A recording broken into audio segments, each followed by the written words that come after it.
আসসালামু আলাইকুম guys, welcome back. কেমন আছো তোমরা?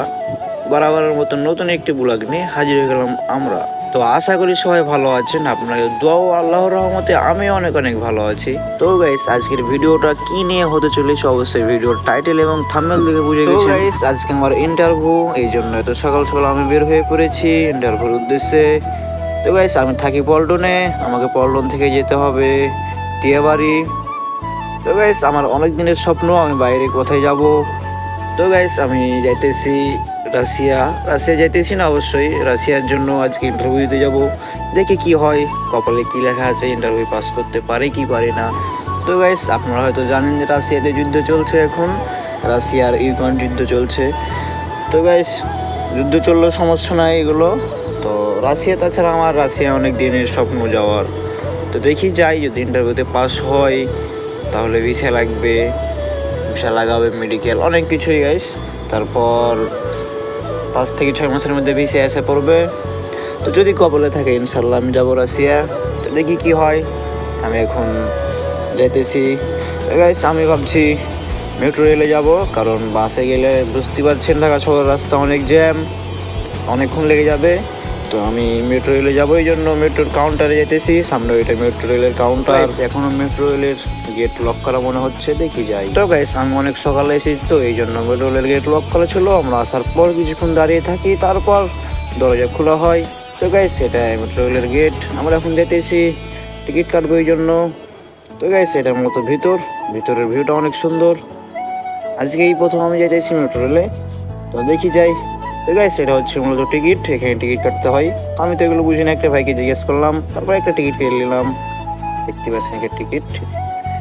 গাইস, আমি এখন আছি লিফটে, লিফট দিয়ে উঠতেছি উপরে। তো দেখি যাই উপরে, কতক্ষণ আমার ওয়েট করতে হয়। যদিও ওয়েট করা লাগে না, শুনেছি নাকি 10 মিনিট পর পর ট্রেন ছাড়া হয়। দেখি যাই উপরে কতক্ষণ পর পর আসে ট্রেন। তো আপনারা আমার সাথেই থাকুন। তো গাইস, দেখতে পাচ্ছেন আমার যাওয়ার সাথে সাথে ট্রেন এসে পড়েছে।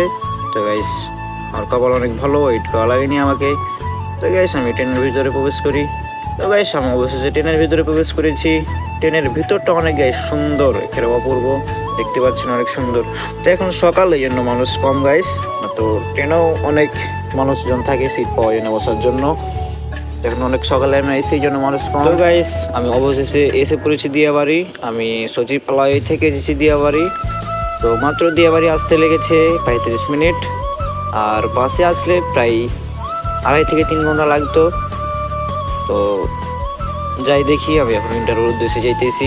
আমি ইন্টারভিউ অফিস চিনি না এখনো, আমার এক ফ্রেন্ড আছে, ফ্রেন্ডকে ফোন দিতেছি, আর লোকেশন দেখে দেখে যাইতেছি। অনেক চিপার মধ্যে নাকি, দেখি যাই কতক্ষণ লাগে গাইস, আপনারা আমার সাথেই থাকুন। তো গাইস, এটাই মূলত ইন্টারভিউ অফিস, দেখতে পাচ্ছেন অনেক অনেক মানুষ। তো গাইস, আমি জীবনের প্রথম ইন্টারভিউ এবারই, কিছু বুঝি না এগুলো, অনেক অনেক মানুষ দেখতে পাচ্ছেন। আরে গাইস, এখানে আমার একটা ফ্রেন্ড, এটা আমার বড় ভাই, দেখতে পাচ্ছেন। তো দেখি ইন্টারভিউতে কী কী করা লাগে। তো গাইস, আমার কাছে একটা জিনিস এখানে ভালো লাগলো, কারণ এখানে এসে দেখি সব আমাদের চাপাই জেলার মানুষ বেশি। তো আমার এই বড় ভাই, আমার ফ্রেন্ড চাপাই থেকে এসেছে, আর আমাদের দেশের বাড়ি চাপাই নবাবগঞ্জ। তো গাইস, আমরা যাইতেছি এজেন্সির মাধ্যমে, কারণ বাংলাদেশ তো এখন সব বাটপারে ভরা, দালালের টাকা নেই, অনেক ভুলভাল কথা শোনাই, তারপর ভিসা হয় না।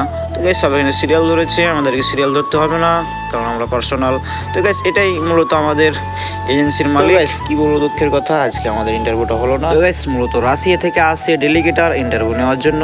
তো ডেলিগেটার আইসে 12টার সময়তে, আইসে গাইস উনি খাওয়া দাওয়া করে বিশ্রাম করছে, এই জন্য নাকি আজকে ক্যান্সেল, আসতে পারবে না।